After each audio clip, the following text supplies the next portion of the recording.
आपको बताते चले कि यहाँ पर राष्ट्रपति को लेकर सुप्रीम कोर्ट की टिप्पणी पर बड़ा बवाल हुआ है।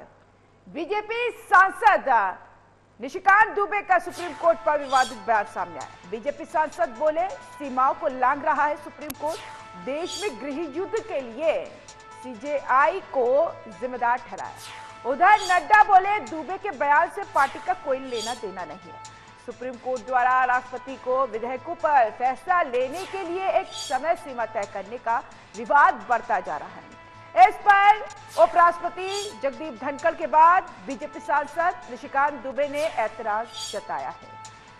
सांसद ने कहा है कि भारत के मुख्य न्यायाधीश की नियुक्ति राष्ट्रपति करते हैं, ऐसे में आप सीजेआई किसी अपॉइंटिंग अथॉरिटी को निर्देश कैसे दे सकते हैं। बीजेपी सांसद निशिकांत दुबे ने कहा है कि अब जब संसद बैठेगी तो इस मुद्दे को उठाया जाएगा। उन्होंने कहा, कोर्ट अपने सीमाओं से बाहर जा रहा है। अगर हर किसी को सारे मामलों के लिए सर्वोच्च अदालत जाना पड़े तो संसद और विधानसभा बंद कर देनी चाहिए। वहीं निशिकांत के बयान से बीजेपी ने किनारा किया है।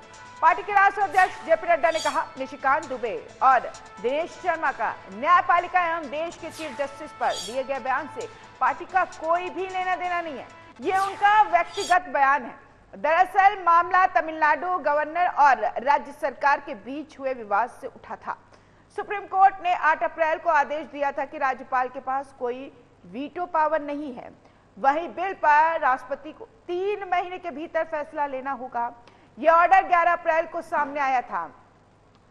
वहीं निशिकांत दुबे के बयान के खिलाफ हमलावर हो गया है और इस बयान को न्यायपालिका पर हमला बताया जा रहा है। अपॉइंटिंग अथॉरिटी है, उसको आप निर्देश कैसे दे सकते हैं? भारत के चीफ जस्टिस का अपॉइंटमेंट भारत का राष्ट्रपति करता है। इस देश का कानून भारत का पार्लियामेंट बनाता है कि राष्ट्रपति को 3 महीने के अंदर फैसला करना है। ये किस कानून में लिखा हुआ है? इसका मतलब यह है कि आप इस देश को एनार्की की तरफ ले जाना चाहते हो, और एनार्की जो है इस देश में बर्दाश्त नहीं होगी। जब नया कानून आएगा, जब नया पार्लियामेंट बैठेगा, इसके ऊपर विस्तृत चर्चा होगी और फिर से नेशनल जुडिशियल अकाउंटिंग सिस्टम जो हमने एनजेएसी बनाया था, जिसमें कि राष्ट्रपति का चुनाव कैसे होगा, प्रधानमंत्री का कैसे चुनाव होगा, वो तो संविधान में लिखा हुआ है। लेकिन आपके भाई भतीजावाद के आधार पर जज का चुनाव नहीं होगा। शेड्यूल कास्ट जज नहीं है, शेड्यूल ट्राइब जज नहीं है, ओबीसी जज नहीं है। मैक्सिमम 78-80% जो है 78-80% जो है केवल और केवल जो है सवर्ण जाति के जो है जज बैठे हुए हैं, और आप अपना कानून चलाओगे। ये कानून नहीं चलेगा। आर्टिकल 141 कहता है कि हम जो कानून बनाते हैं, हम जो जजमेंट देते हैं, वो लोअर कोर्ट से लेकर सुप्रीम कोर्ट तक लागू है। लोअर कोर्ट से लेकर सुप्रीम कोर्ट तक लागू है, लेकिन कानून बनाने वाला जो है आर्टिकल 368 क्या कहता है? आर्टिकल 368 कहता है कि इस देश के संविधान को, पार्लियामेंट को सभी कानून बनाने का अधिकार है। कानून की व्याख्या करने का अधिकार सुप्रीम कोर्ट का है।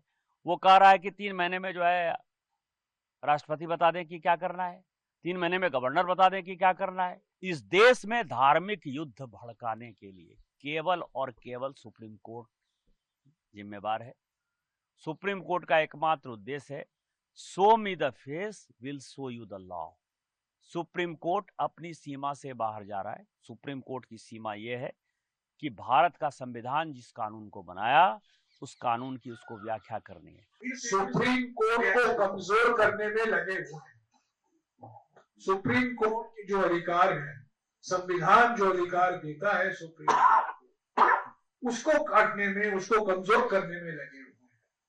संवैधानिक पदाधिकारी भी सुप्रीम कोर्ट के खिलाफ बोल रहे हैं, मंत्री भी सुप्रीम कोर्ट के खिलाफ बोल रहे हैं, सांसद भी, बीजेपी के सांसद भी अभी सुप्रीम कोर्ट के खिलाफ बोलने में लगे हुए हैं। क्योंकि सुप्रीम कोर्ट एक ही बात कह रही है, जब आप कानून बनाते हैं, संविधान के बेसिक स्ट्रक्चर के खिलाफ मत जाइए।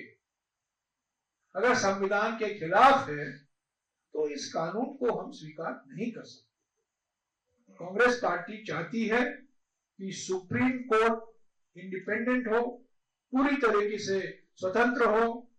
देखिए, ये बहुत ही इर्रिस्पॉन्सिबल स्टेटमेंट है, बहुत ही, इसमें मैं कहूंगा गैर जिम्मेदार इस तरह का स्टेटमेंट है। हिंसा अगर आपको याद होगा तो सुप्रीम कोर्ट में मामला पहुंचने के पहले हो चुका था, इसलिए सुप्रीम कोर्ट के पहुंचने के बाद अगर सच पूछिए तो हिंसा कम हुई है। सुप्रीम कोर्ट ने जब थोड़ी बहुत दिखाई है, जो एंटरटेन किया है रिट को और जो भी प्रॉब्लम्स है उसको समझने की कोशिश की है, तो लोगों को विश्वास हो रहा है कि एक न्याय प्रणाली में हम लोगों को एक अगर हमारे खिलाफ कुछ अगर कानून गलत बन रहा है या हमारे मौलिक अधिकारों का कोई उल्लंघन हो रहा है तो सुप्रीम कोर्ट हमारे बचाव के लिए है। जनमानस में एक आशंका होती है कि बाबा साहब भीमराव अम्बेडकर जी ने जब संविधान बनाया तो उन्होंने जो विधायिका है और जो न्यायपालिका है उनके अधिकारों का भी वर्णन बहुत स्पष्ट रूप में कहा है। उन्होंने कहा है कि जो नियम बनाने का, विधेयक बनाने का, जो कानून बनाने का काम है वो विधायिका करेगी, यानी संसद करेगा, राज्यसभा करेगा, और वो नियम का पालन हो रहा है कि नहीं हो रहा है इसके संबंध में जो भी मॉनिटरिंग है या जो भी निर्णय होंगे वो माननीय न्यायालय के अधीन होंगे। देखिए, बेहद ही घटिया टिप्पणी की है उन्होंने। उनसे जब सवाल पूछा गया बांग्लादेशी घुसपैठियों के बारे तो उन्होंने सुप्रीम कोर्ट के सिटिंग सीजीआई को देश में हो रहे दंगों का जिम्मेदार बता दिया। ये बेहद ही घटिया टिप्पणी है। एंड सबसे पहले तो आई होप कि कल ही Supreme Court suo motu proceedings, contempt proceedings initiate करे ये नकली डिग्री वाले निशिकांत दुबे जी के खिलाफ और इनको जेल भेजे। हमने पिछले कुछ सालों में देखा है कि जब भी कोई जज भाजपा की फेवर में जजमेंट दे देते हैं तो उस जज की 100 गलतियां माफ करके उनको राज्यसभा भेज दिया जाता है। पर हाल ही में हमने देखा कि जब एक जज ने ये हिदायत दी कि कानून फॉलो किया जाए और गवर्नर्स बिल के ऊपर इनडेफिनेटली ना बैठे रहे, तो भी इन्होंने भाजपा ने अपना पूरा तंत्र लगा दिया उन जजेस को डिफेम करने को। सुप्रीम कोर्ट ने असल मायनों में संविधान को भी बचा रहा है और लोकतंत्र को भी बचा रहा है। सुप्रीम कोर्ट अगर ना होता तो शायद इस देश के अंदर एनार्की हो चुकी होती और प्रजातंत्र खत्म होकर राजतंत्र शुरू हो जाता। एनार्की फैलाना और धार्मिक गृहयुद्ध फैलाने के जिम्मेदार तो ये वो तमाम फासिस्ट ताकतें हैं जिन्होंने हिंदू मुसलमान करके वोट हासिल करे, जिनको मस्जिदों से अजान पसंद नहीं है, जिनको हिजाब पसंद नहीं है, जो मुसलमानों की मॉब लिंचिंग कर देते हैं। पालिका पर सवाल और मचा बवाल और विपक्ष हमलावर है। यासूफ रजा सहयोगी हमारे साथ इस विषय पर चर्चा करने के लिए न्यूज रूम से जुड़ गए हैं। यासूफ, ये जो मामला सामने आया है उस पर राजनीतिक हलकों में किस तरीके की हलचल आप महसूस कर पा रहे हैं? बिल्कुल फातिमा, वक्फ संशोधन के ऊपर अगर बात करें तो सुप्रीम कोर्ट में भले ही अभी ये मामला अधूरा है, लेकिन सुप्रीम कोर्ट के खिलाफ भाजपा के कद्दावर नेता, 4 बार के भाजपा सांसद और फार ब्रांड नेता निशिकांत दुबे का बयान चीफ जस्टिस के ऊपर, सुप्रीम कोर्ट के ऊपर, ये सवालिया घेरे में है। एक दो नहीं, कई सवाल खड़े हो रहे हैं। मौका विपक्ष को ये मिला है कि अब भारतीय जनता पार्टी को निशिकांत दुबे और दिनेश शर्मा के बयान से घेरा जाए। दूसरी तरफ जेपी नड्डा राष्ट्रीय अध्यक्ष ने साफ कर दिया है कि यह बयान किसी का व्यक्तिगत हो सकता है, यह बयान से पार्टी का कोई लेना देना नहीं है। पार्टी ऐसे बयान को ना समर्थन देती है, ना ही कोई फेवर करती है, और न्यायपालिका का सम्मान हमेशा संविधान और लोकतंत्र में होता था, होता है, होता रहेगा, सर्वोपरि है न्यायपालिका, साफ कर दिया जेपी नड्डा ने। लेकिन सवाल यह है कि क्या कोई सांसद, कोई नेता